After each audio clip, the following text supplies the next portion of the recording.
We are just solving equations in this section. This is one of my favorite sections because I just like algebra. I love just give me the algebra. Let me, manipulate the numbers. And we're just solving equations, which means your final answer can be plugged back in and checked. I like problems like that in high school because I always wondered if I was doing it right. We have two types of equations here. This is broken into two parts. We have rational equations, which means they have fractions. And then we have radical equations, which means we've got square roots. So two types. I'm going to show you one of each type. Then I'm going to we're just going to go straight to the homework, and I'm going to I've pulled homework problems up, and we're going to go through the homework together so that you don't feel lost.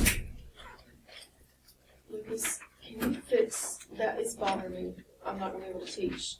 This? Yeah, it clips to that, and then that marker, if you'll put that in my little pencil thing on your desk. Thank you. You already have 3, 4, right? Okay. You really not missed anything. All I was saying is that this is... Thank you. Did that help yesterday? Yes. All I was saying is that there's two types of equations in this whole section, and we're solving them. We got fractions or we got radicals. We're going to go to the fractions first. This first example right here, if you look at it, I know that a lot of people don't like fractions. I really want you to try to get comfortable with them. Just think of them as a piece over a piece, like compartmentalize that. You need to remember the rules of fractions. You cannot add or subtract fractions unless they have a common denominator. If you are shady on that, write it somewhere on your paper. I don't know, maybe I'll draw like an exclamation point. You can only add or subtract fractions with like denominator. Now you can multiply any fraction with any fraction, but in terms of adding or subtracting, the bottom has to match completely. Then you do need to remember once the bottom does match and you do add or subtract, you don't change the bottom. It's like a last name, right? It's like a last name. All right, let's just dive right into the first example. I have a fraction plus a fraction equals 0. I need to solve for x. The fractions do... I think you got it yesterday, Chase. Look in your notebook and see. I think you got it yesterday. We just didn't. We've been doing this already. Yeah. Right. Look at the fractions. You'll see that they don't have the same denominator. So that's the goal. So you can make a note to yourself here. Need common denominator. Okay, so you're going to look at the denominators that you're working with. This should all ring a bell. We need the LCD, least common denominator, of 3 and 2. Now, sometimes your calculator is a beautiful thing. If you will go to your calculator, let's say that you're just not familiar with these numbers. Go to your calculator, hit math, arrow over to NUM, which means number. Hit the math button. You're good. Arrow over to number. LCM, least common multiple. Then you're going to type 3, and then you actually have a comma button. You have type 3, comma 2, and then hit enter.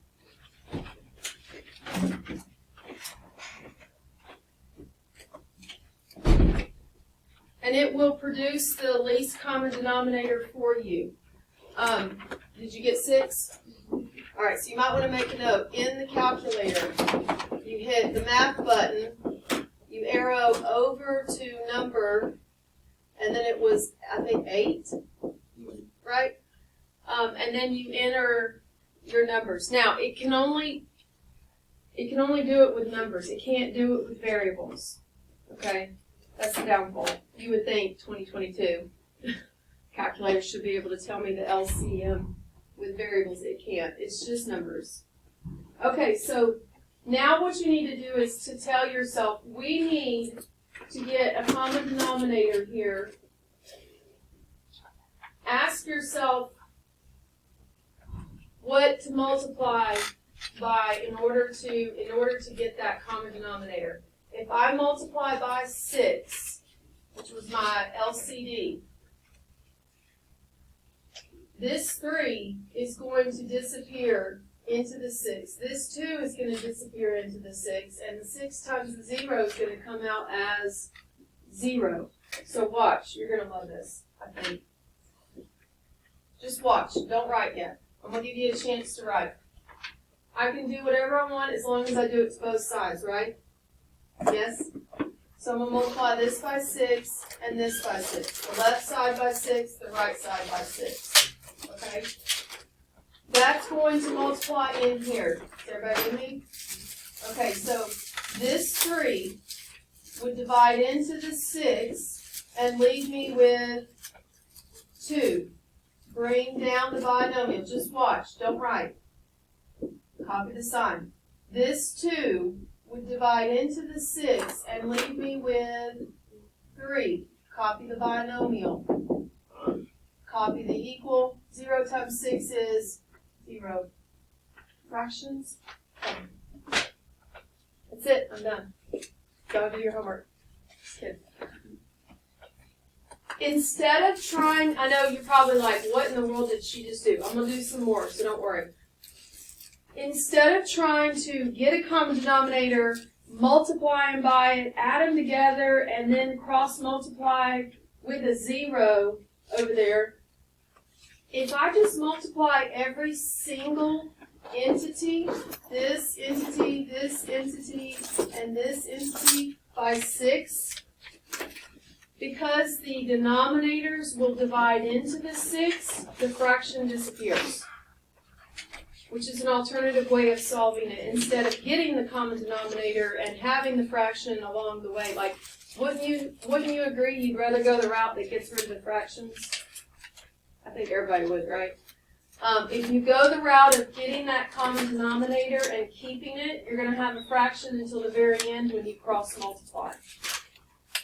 If you go this route, fractions are gone. Now, let me remind you how I got it. Because I know when you first watch this, it's like, what did she just do? I looked at it, and I got my common denominator, right? Then I'm going to multiply each thing. Now, if it's hard for you to see where I multiplied, and it might be the first time you do it, then I would suggest coming down here and showing your work, like this is x minus 8 over 3 plus 6 times x minus 3 over 2 equals 6 times 0.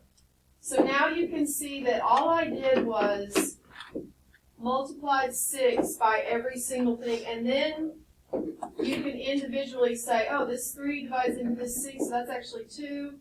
This 2 divides into this 6, so that's actually 3. And then you could bring it down. So that's 2 times x minus 8 plus 3 times x minus 3 equals 0.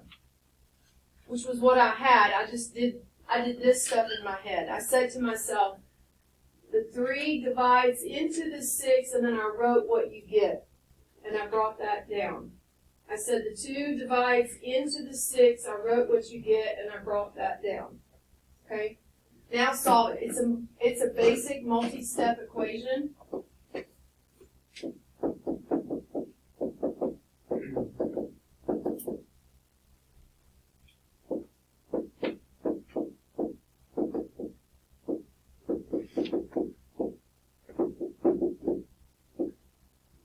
Get 5.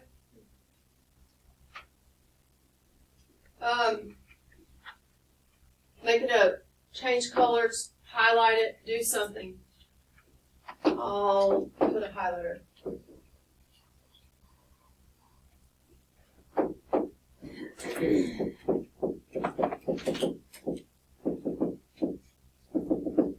What is the rule in math with fractions?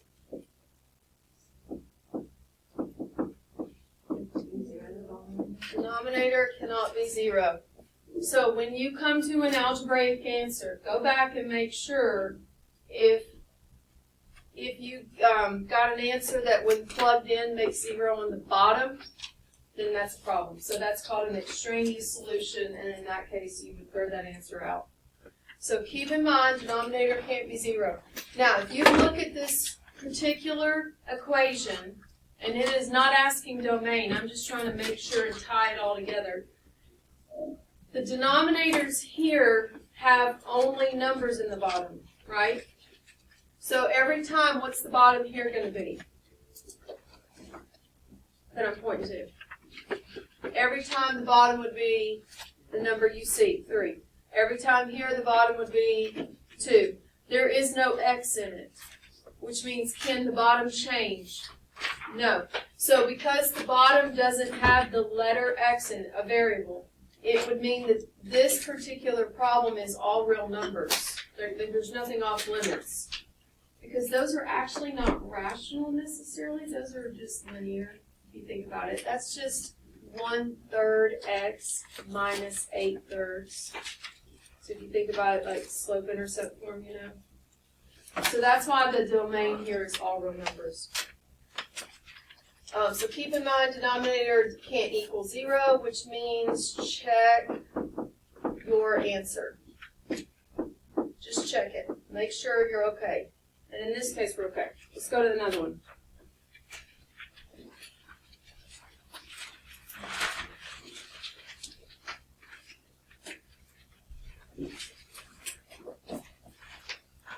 So,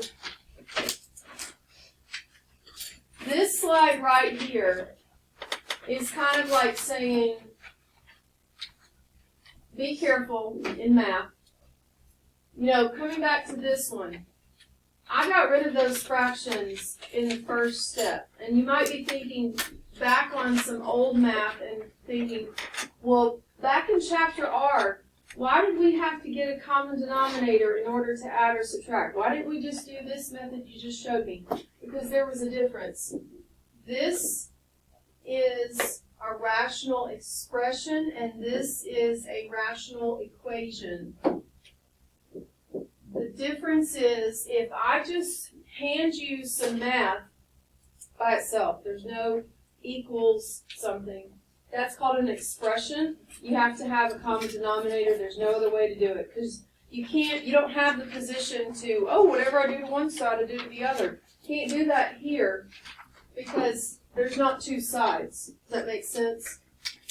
However, when it's an actual equation, like this one, where, yes, whatever you do to one side, you can do to the other, you can forego getting the common denominator and just multiply by the LCD and the fractions disappear. Okay? So this slide is just to say, hey, be careful. Know the difference. Chapter R, this was chapter R stuff. We had to get a denominator in order to write it as one fraction. We had to. Right now, because it's an equation, we have the luxury of multiplying by that common denominator. You still have to find it, but you don't have to create one big fraction. You can actually get rid of the fractions. See, to clear the fractions. All right, let's go to this one.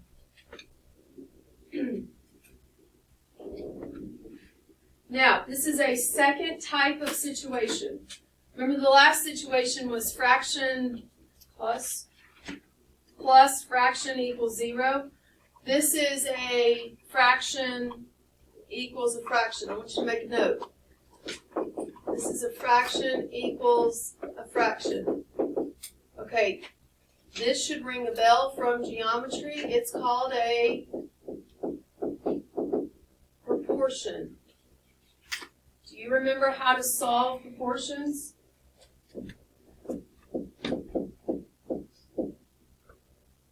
Y'all all know it. It's a trigger phrase. It's like our catchphrase.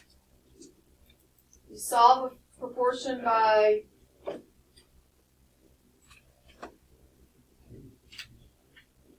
okay, I got you. That's all right. It's a Thursday. Cross multiplying.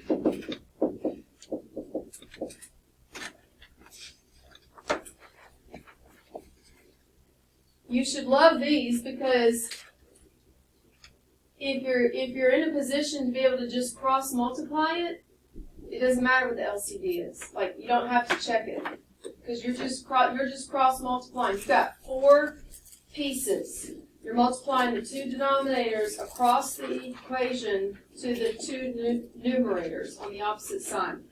I would suggest putting parentheses around any binomials, so you don't forget that that is like a binomial that's 2 things together. So if you're fixing to multiply it by something, it's got to go to both. All right, so we're going to, I don't like how I wrote my parentheses. Let me fix that. There we go. All right, we're going to cross multiply. I'm going to change colors. This is going to multiply over here, and this is going to multiply over there. Obviously, some of this I could do in my head. For this example, I'm going to write it out so you know where it came from. That would put it at x squared times x minus 3 equals 9 times x minus 3.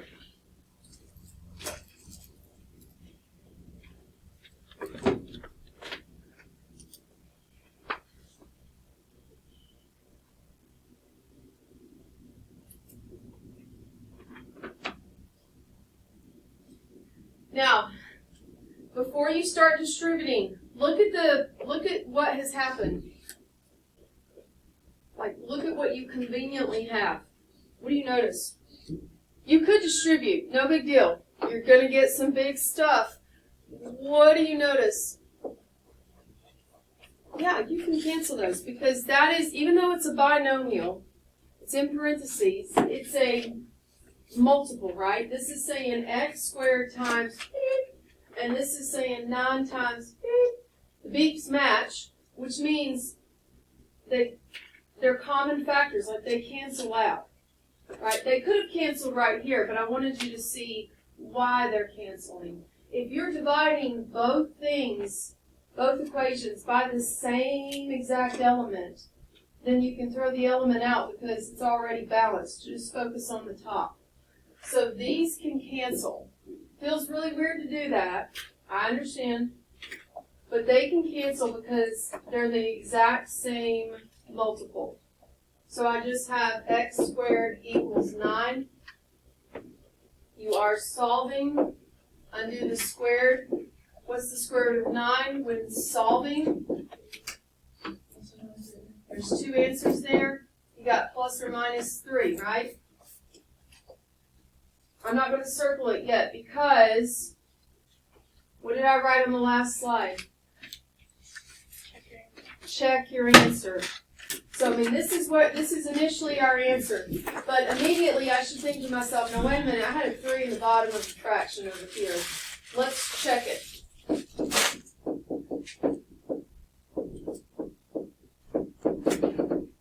Check yourself. Alright, so how do you check it? You're going to test each of them individually. I'm going to test x equals 3 and x equals negative 3. How do you test it? You go back to the original, and you plug it in, and you just look and see, do you now have a problem? Like Houston, right? So I'm going to write the original. I've got 3 squared over 3 minus 3 equals 9 over 3 minus 3. This is where I plugged it in, right? Does Houston have a problem? Yeah, we have a problem right here. This on the bottom, both of them. This crap is 0. And that is no bueno, right? So slash through this and tell yourself, okay, algebraically that's an answer. But when you plug it in, it's a problem. So it's called extraneous, which is kind of like saying it's just extra. Now you should know that if 3 works to give you 0, negative 3 is not going to give you 0, right? You can visualize right here, had it been negative,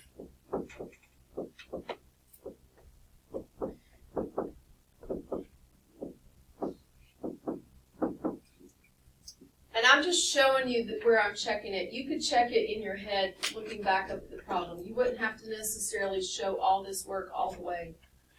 But this would be fine. Doesn't matter what you get as long as it's not 0. I would get negative 6. So this is good, which means this is your solution.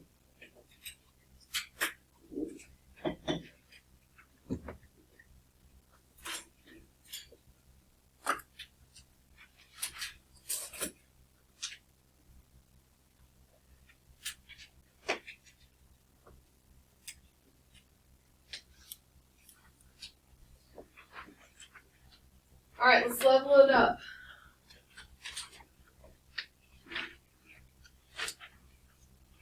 Trying to think. Let me look at the homework. Okay, that one's rational. Rational. Rational.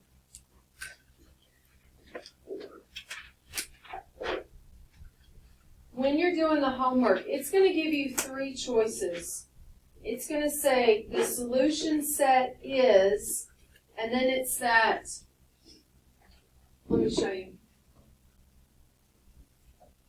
It's going to say the solution set is some number x, such that x is any number as long as it's not, and then you give it a restriction. So this is saying it can be anything but a certain number, right?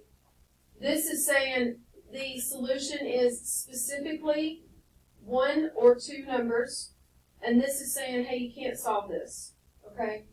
I'm going to give you an example of each. Like that one can't be solved. There's no solution. I'm going to show you why. This one is that there's restrictions. It just can't be 0 or 7, and I'm going to show you why. I want to go to this one here. Go to this one. Okay, so can we cross multiply here? No. You can't cross multiply unless it's just a single fraction equals a single fraction. All right, so this is going to go back to that first problem that I did where we want to multiply by the LCD to eliminate all these denominators. Okay, so now in order to really see the LCD, this does go back to chapter R. You need every denominator in factored form so you can see what the factors are. Because now we have to build an LCD from every single factor. Okay? What does 3x plus 6 factor to? 3 times x plus 2. Right? So I'm going to mark that out, and now I'm going to visualize to myself that 2 is actually over 3 times x plus 2. Now I'm going to repeat with the x squared minus 4. X squared minus 4 is a difference of squares. Get used to those difference of squares. I'm going to just throw a ton up and then I'm going to erase them. X squared minus 16. Perfect, negative, perfect. That factors to x plus 4 times x minus 4. Because the middle term will disappear. X squared minus 25. That's perfect, that's negative, that's perfect. Has to be a negative, by the way. If it was like that, you couldn't do it. You'd be done. That would factor to x plus 5 times x minus 5. X squared minus 36. What's that? X plus 6 times x minus 6. X squared minus 4. X plus 2, x minus 2. Make sure you know your difference of squares. It makes life easier. So this is x plus 2, x minus 2. We'll mark that out now. And then the last fraction can't do anything with it, right? So I'm just going to put it in parentheses so that I remember, okay, that's a binomial. Now, if y'all recall from chapter R, we're gonna write the denominators of each fraction, and then we're gonna stack them, and our LCD is gonna be everything they have in common. So I'm gonna write the denominator of the first one. You got 3 times x plus 2. Now come underneath it, line up any common factors that already match. So my next denominator is x plus 2. I'm going to put it right up underneath this one, because that shows me, oh, that matches, it's already in the first and the second one. And then the last one is x minus 3. X minus 2. Now stack it, come down underneath it, and tell yourself the LCD is going to be every factor they have in common and anything extra. Like it's like a giant hyphenated last name. Okay? Think of it as just a hyphenated last name. I gotta have a 3, I gotta have an x plus 2, and I gotta have an x minus 2. Do y'all see that? So my LCD is 3x plus 2, x minus 2.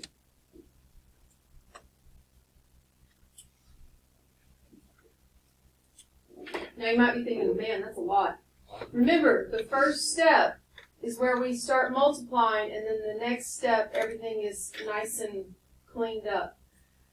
This is really crowded, so I'm not going to try and multiply that in the mix of this. I'm going to come over here, and I'm going to rewrite it, spaced out. I'm going to show that I'm multiplying by this, right? Now I've got a lot of parentheses here, so I'm just going to help my mind, I'm going to draw some giant brackets. And now I'm going to copy the original problem in factored form. Make sure you copied it in factored form, because then you can see the factors that cancel. So this was 2 over... Also notice I'm lining it up. What I'm multiplying by lines up with the numerator, so I don't confuse myself. Plus 1 over this.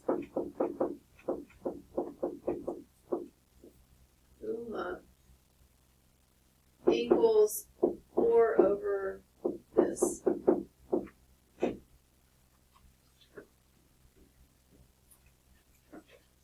then you could come over here and write it again if you wanted to help you with this side. I need to move this. Move that up and over. All right. So this is going to get multiplied by the same thing. Okay, so all I've done right now is I've set it up, right? I've got this gigantic equation that has fractions, and all I've done is show that I'm going to multiply the left side by the LCD and the right side by the LCD. That's it. No math yet, except for getting the LCD. Okay, here we go. Watch my non-writing hand. Watch my left hand as I do this, okay? Because this is where my mind is thinking to myself. Okay, this fraction is going to multiply by this LCD, but the 3 will cancel. You don't want to come over here and cancel it, because you're going to use it again right here. So don't mark this out. But you can tell yourself, okay, the 3 is going to cancel, so this is where on my paper I cover stuff up. And the x plus 2 would cancel. Then I don't try to do it in my head, I just write what I see. I would be left with the numerator times a binomial. Do y'all see that? Then I'm going to copy the sign, and now I'm going to repeat.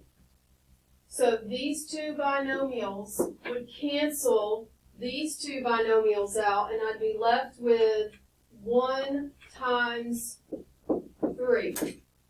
Now that one you probably could do in your head, but now I'm going to bring my equal sign down. X minus 2. Now on this side, this is all there is, so you could cancel it over here. Cancels the x minus 2. I'm just going to write what I see here. I see 4 times 3, which would be 12 times x plus 2. Now that hideous equation is a single little multi-step equation that we can now clean up.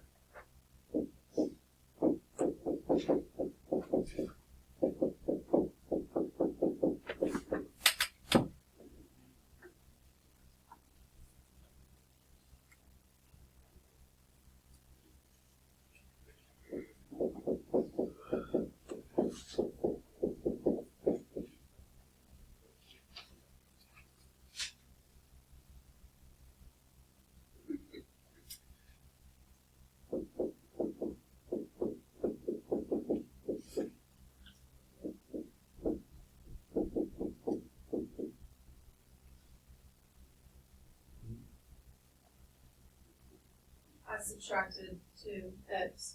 Yeah. And I subtracted 24. Right?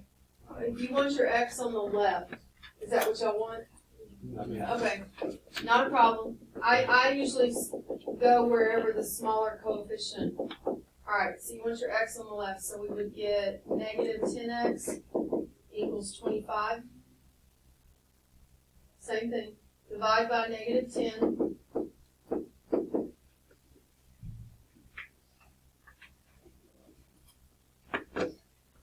Then you could check it, but you could check this in your head because if you think about it, it's a decimal. Look up there to those original denominators. If I had negative 2.5 in there, am I going to get a 0? No. So this is the answer. Now make a note to yourself, check it, but we're good. We checked it.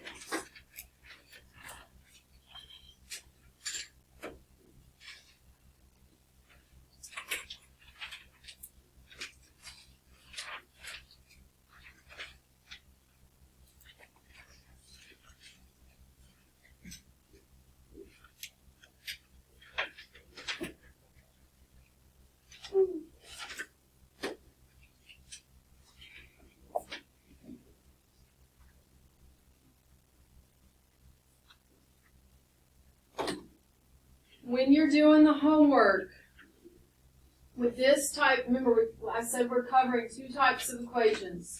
Question 1. So this is in the video. When y'all start the homework, fast forward your video to 32 minutes if you need, a refresher of this, okay? If you're not able to come to my flex. Question 1 is a very basic, simple one. In my particular example, I've got denominators of 7, 5, and x. You could go to your calculator and ask it to help you with the 7 and the 5, but then your LCD would have an x in it as well. So for my example, my LCD here would be 35x. So I would multiply each of these by 35x in order to make the denominator divide into that 35x, and I no longer have fractions. Does that make sense? And then I came to one answer. It was ugly, but it was an answer. So you're probably going to have an ugly answer there too on yours, because they tend to be, I've noticed my math lab tends to be the same. Have y'all noticed that? Same pattern. Question 1. Question 2. Look at it. You've got a plain old fraction with not a single number or variable in it, minus a fraction with a variable, equals a fraction with no variable minus a fraction with a variable. You could attack this immediately like that one, or honestly, you could subtract that fraction and get them to 1. It's up to you. I chose to just look at those numbers and say to myself, what's the LCD between 2, 49, 14, and x? Okay, so you're going to work with, I think y'all's is the same way, yeah. So this is question 2. I know my LCD is going to have what in it, y'all? X, okay. I also know my LCD has to be a number that 2, 49, and 14 will divide into. Yes? Go to your calculator. I don't remember if it'll let you enter 3 numbers. Try it. See if it will. Mine says error. Error. Okay. So the calculator will only do LCM for 2 numbers. All right, so let me show you a trick. There you go. So the trick is, when you get to this homework problem, work with your larger denominator. My larger denominator is 49. Make a little list of what the multiples of 49 are. So 49 times 1 is 49. 49 times 2 is 98. Ooh, stop right there. I know 2 goes into 98. Go to your calculator and see if 98 divided by 14 works. And it does. And so my LCM here would be 98x. Okay, so when you do that problem, work with your larger denominator. Just make a list of its multiples. And then check that one, because that's where you're going to get your LCM. Now, the rest of it's all the same. I would multiply each of these fractions by 98x, which is going to feel really scary because you got 4 of them. But remember, the idea is the denominator is going to divide into the 98x, leaving a smaller thing. So we have no fraction and we have smaller numbers. And in that case, I came to one answer. This one is like the one we just did. You just have to factor. So that's y minus 5, that's y, and that's a difference of squares. So my LCD here would be definitely a y minus 5, a y plus 5, but what else is in there? That's a y, and that is important. So I would multiply all 3 fractions by that mess, and then things would disappear. Do y'all understand what I mean by it disappears? Like you're multiplying by something that it will divide into nicely, so we end up with no fractions, right?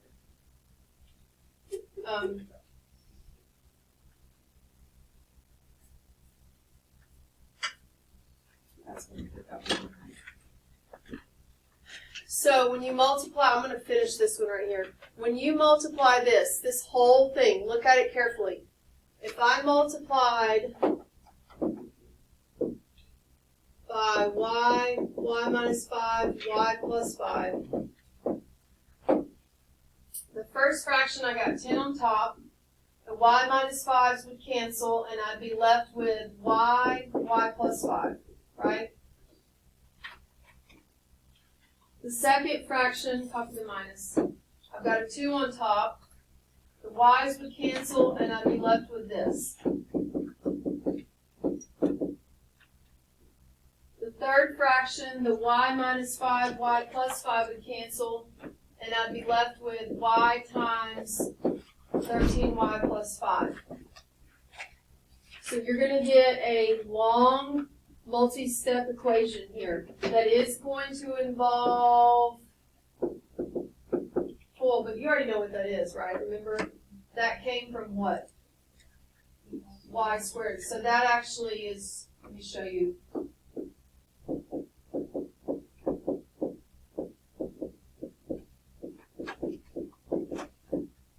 So don't sit there and reinvent the wheel. That came from this binomial.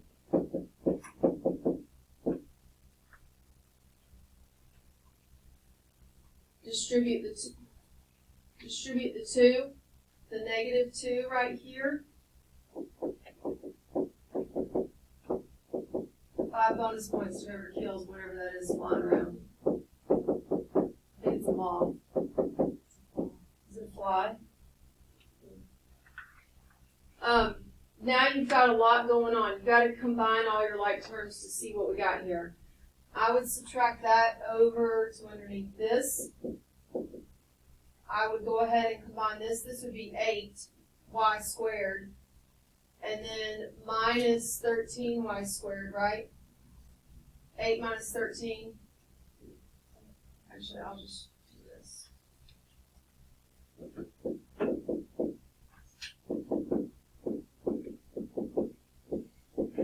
this is one of those problems that's, can you hang when the numbers, when it just takes several steps? Subtracting 13y squared, I'd have negative, what? 5y squared. Subtract 5y.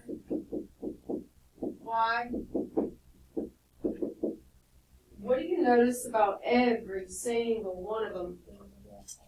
Every single one of them is divisible by 5, and yours is going to be the same way. Not 5, but something. And I'm actually going to divide by negative 5 to make that positive. So imagine dividing by negative 5. What is that, 9? Sometimes I'm... Ooh, that's a pretty quadratic that factors. It would be 9 and 1, right? I mean 10 and 1. The 10 is negative, the 1 is positive. Have any of you, I know 2 people who have been using the factoring shortcut and it's working for them. Have any of y'all tried it? Anyone else? Is it working for you? The factoring shortcut, if you recall, you still have to come up with your A times C stuff. So in my case, 1 times negative 10, and it's got to add up to negative 9. We said that's negative 10 and 1. The fraction shortcut was AX, the number, and then AX, the number, and you just divide out a GCF if possible. Since A is 1, there's not going to be a GCF. So it's going to go straight to parentheses.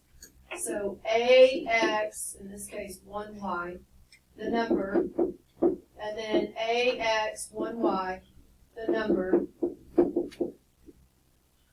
And so out of that would come what? This would be 10, and this would be negative 1. And if you look back at the original, neither 10 or negative 1 is a problem. College algebra. It is number 5 in your homework. Okay? You want to take a picture, it'll last longer. Make sure I'm not in it. I don't want to be in it. It's also in the video at 42 minutes, okay? I will check the exam and see if there's going to be one like that on the exam. Look at this practice problem. This one was no solution. I wanted you to know what it looks like when there's no solution. LCD. This is x plus 6. This is x. In factored form, this would be x times x plus 6, right? Okay, so my LCD is going to be everything. I've got an x and an x plus 6, and that's it. So I'm going to multiply by x, x plus 6. Okay, so watch carefully. The x plus 6 would cancel. I'd be left with x times the numerator, right? Copy the sign, repeat. The x would cancel. I'd be left with the numerator times x plus 6. Copy the equals. That matches. So they cancel, and I'm just left with the numerator, right? Okay, clean it up. That is 2x squared plus 12x plus 72 equals 72. Yes? Y'all with me?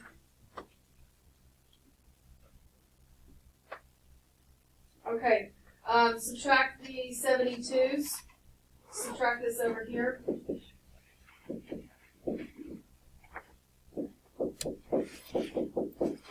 What happens? They're both gone, right? The 72s. Do you see that? When I subtracted this left, it became 0. What's the GCF here? 2x. Divide out 2x. Now you have something times something equals 0, set them equal to 0, and solve. This would be 0. This would be negative 6. What's the problem? Can't have either one of those. So no solution. All that just to come down to, it's not possible. Because if you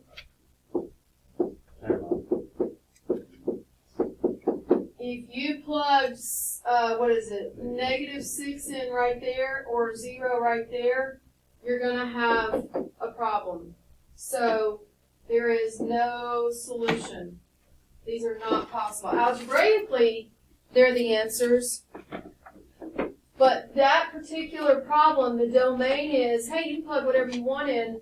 You just can't plug 0 or negative 6 in. Well, I'll be dadgum. I came down to 0 and negative 6, so it's no solution. Okay? That's going to be your number 6. You need to make sure you understand why that's the answer. Don't just go to number 6 and click no solution. I don't know if my math lab might trick you and change the order. Which brings me to the next problem that is infinite solutions, except what would actually cause a 0 in the bottom. If you were to go through this one the same way I went through that one, right there, you're going to come down to where your x terms disappear, and you're just left with a number equals a number, and it's true, which is infinite solutions. All right, so let's look at it. Same thing here. Can you see what I'm multiplying by? X and x minus 7? Okay. So I'm going to multiply by x minus 7, both sides. All right, here we go. The x minus 7's cancel. I'm left with x times the numerator.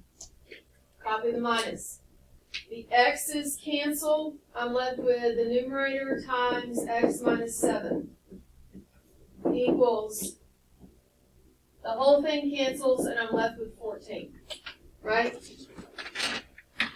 All right, let's clean it up. That's 2x. Distribute.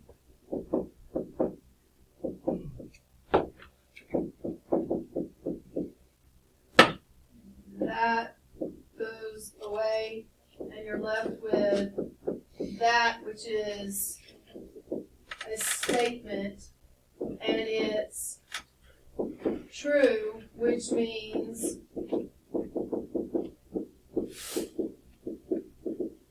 infinite solutions. However, you do have to say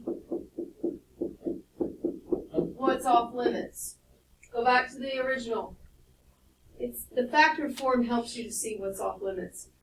0's off limits and 7's off limits, except 0 and 7. And that's why this is the way you mark your answer. It's the set of all numbers except 0 and 7. So this answer choice here means infinite solutions except what makes the bottom 0. Okay? Does that make sense? I'm teaching you this lesson through the homework so that to help you not feel defeated when you start the homework. So I've just gone over every practice problem for the rational equations. I think that's the last one. Please say it's the last one. Yeah. I've just gone over every type of practice problem for the rational equations.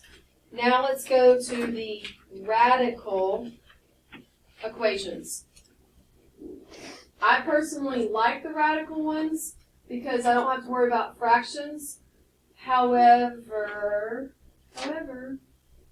what do we have to remember with radicals? Can't have a negative in the radicand, right? Okay, so we do have to keep that in mind. All right, so let's look at this.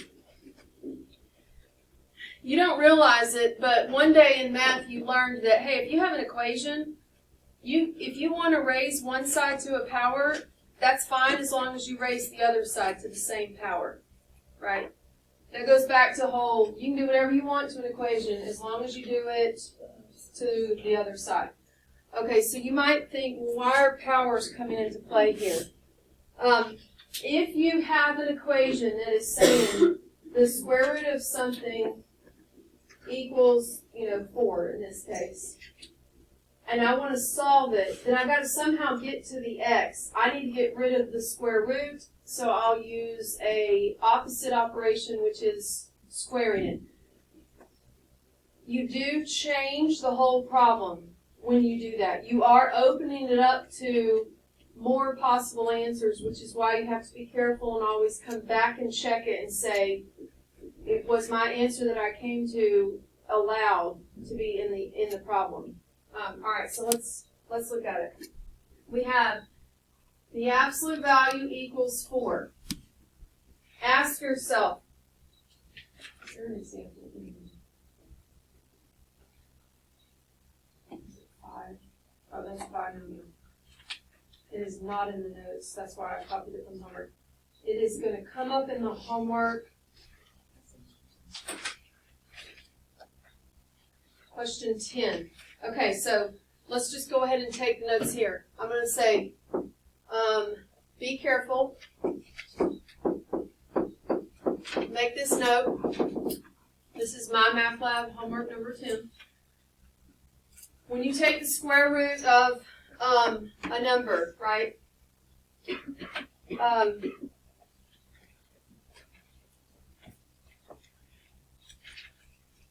trying to think of how to word it so we're not writing too much and no confusion.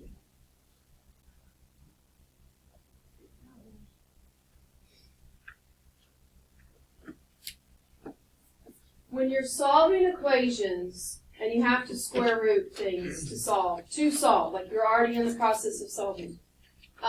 When you square root something, you write that it came from positive or negative, right? Because you don't know where it came from. If I'm presenting to you a problem from the get-go, and I'm telling you that it's coming from a negative, this is where you have to watch yourself. Is the square root of a number allowed to be negative? For example, if you have the square root, x plus 5 equals negative 8, right?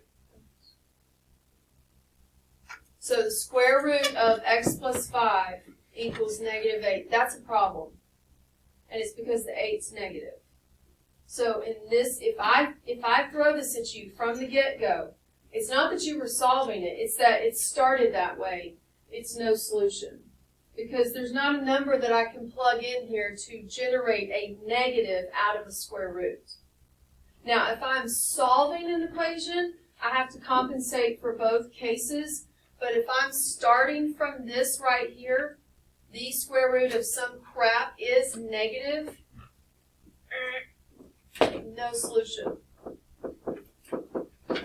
How is it difference between like Do what?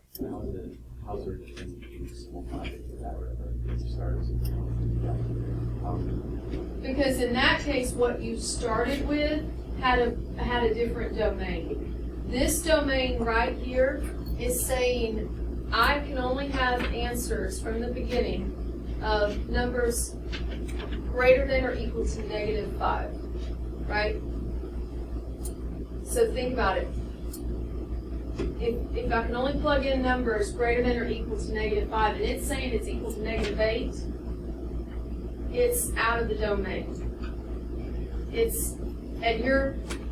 When you start with an equation with a certain domain, and then you're coming down and you take the square root, you're saying, hey, I don't know where it came from, because the domain up here, allowed for whatever numbers.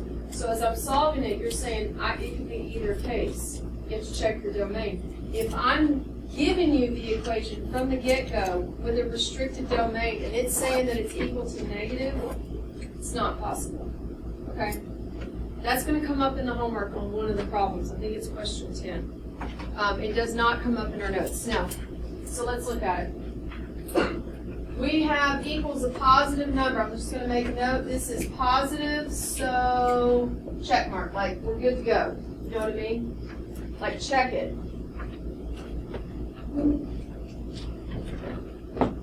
What's the opposite of square rooting? Squaring. So I'm going to square both sides. And on the left, by design, I will no longer have this ugly square root. I will have just that. And on the right side, what's 4 squared? 16. See, I love these. I love the writing. There's no LCD. Yeah. See? You have to just watch your domain. So, yeah, that's it, but watch your domain. Be careful. Don't just stick to the algebra like you have to check it and plug it back in. All right, so I'm going to subtract 1 divided by 3. Okay, check it. Let's make it up. Check the domain. So just go back and plug your solution in and make sure you don't get a square root of a negative. So you really don't have to find the domain here, which I know a lot of you are like thankful for. We don't have to find the domain. You just have to make sure when you plug it back in, you don't get an error. All right, so I'm going to plug it in.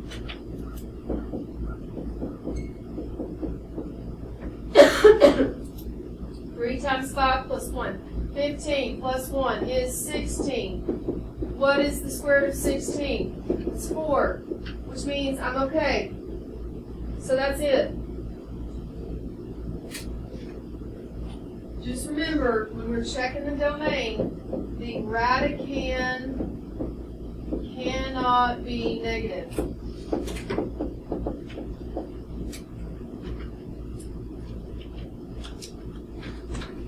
Now, go to the next example where we have to tweak it first before we can square it.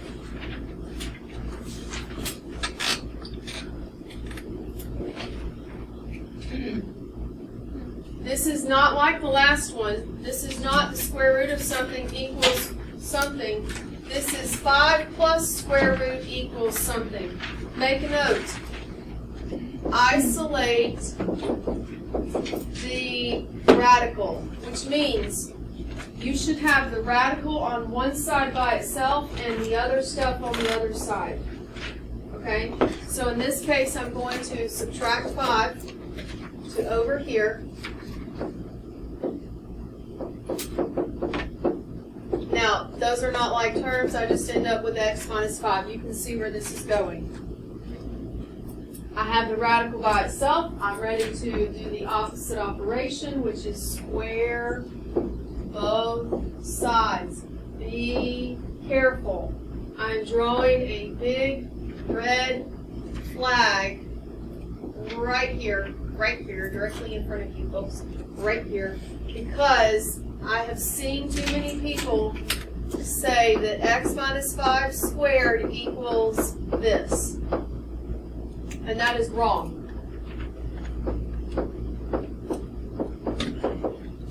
Wrong, wrong, wrong, wrong, wrong. X minus 5 squared is a binomial times binomial, which means there's a first, outer, inner, last, which means there's 3 terms. If you write that, you've lost the middle term, which means you have the wrong answer. What is it like? It's not. Period. Because this is multiple terms. The difference is, here's the difference. It's a valid question. I know what you're saying. Here's the difference. Y'all are so used to this right here. Distribute, distribute, distribute, right? That would be 14 cubed, x cubed, y to the 6th, z cubed. Look at the difference. Do you see a single plus or minus sign? Which means this was just one big term. This is 2. That's the difference. So when is it right? It's when it's just one big term in there. No plus minus signs. When it's plus or minus signs, it's a polynomial, which means you have to multiply it out. All right, let me go back to this. So this cancels. We're left with x plus 7, nice and pretty. That becomes this, right? Now, I'm going to, this is a technique I've used before when I'm doing my work. We're getting into the problems that take a whole page. Or, well, a whole slide, not page. Whole slide. So I'm just going to say, I'm going to bring this down. I don't know where it's going to go, but this, I'm going to work on this. X times all that. Negative 5 times all that. Now clean it up. Now that I have it cleaned up, I'm going to bring this down. That's a technique I use in my notes, where I don't rewrite the stuff I'm not working on. I just kind of bring it down. I go ahead and work on this right up underneath it, and then I just say, okay, now I'm ready for you. Right? Now we're going back to 3-2. You have a quadratic. You need to get everything to one side to see what you're working with, and then you have multiple routes to solve it. You can factor if it will, which this does. You can solve by graphing, checking the x-intercepts. Cannot solve by square roots, or you can do the quadratic formula. I'm going to subtract these terms to their like ones. So they go away, and I've got 0.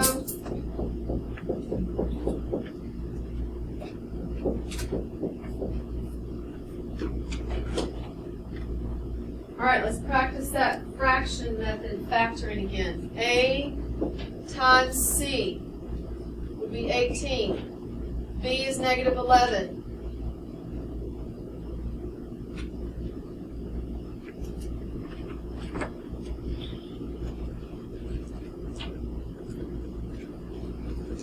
Factors of 18 that add to negative 11. 9 and 2. Now it's a sign game. Got to multiply to positive, but add to negative. That's your clue. They're both negative. Right? Whatever the sign of this is, if it's positive, then they're both positive. Or if this is positive, then they're both negative. You decide it based on what they have to add to. All right, here's the fraction shortcut for anyone that's still embracing it. AX a number, AX a number. In my case, A is what? 1, which means am I going to be able to divide a GCF away? No, not when you got a 1 in there. So it's going to be X minus 9 and X minus 2. Now what comes out of that as a solution? X equals 9 and X equals 2. Can't just circle them and move on. You need to go check them. This is where you're checking it. Plug it back into the original. So 5 plus square root 9 plus 7 equals 9. 9 plus 7 is 16. What's the square root of 16? Is 5 plus 4 9? Alright, now check 2. Plug 2 in.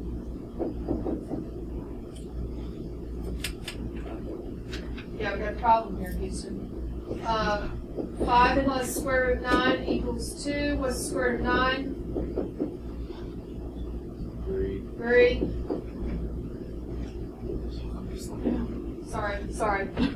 Sorry. Breathe. I know. Sorry. I appreciate you telling me to slow down. I see the numbers and I do just start going. Wait, don't take the picture yet. No, don't take it yet. That didn't work, right? And you might be saying, well, the square root of 9 could also be negative 3. Not when you are checking your solution. When you're solving, yeah. But when you're saying, hey, I got this, plug it back in, nope. The domain is restricted up here to anything greater than or equal to negative 7. So that's your answer. Where was it? No, yes. I'll move now. You have 15 problems. I've helped you with 8 of them, and I deleted 1 one of them. So she was taking all the ones that we went over. You have 18, take them all away. Huh? 18? 15.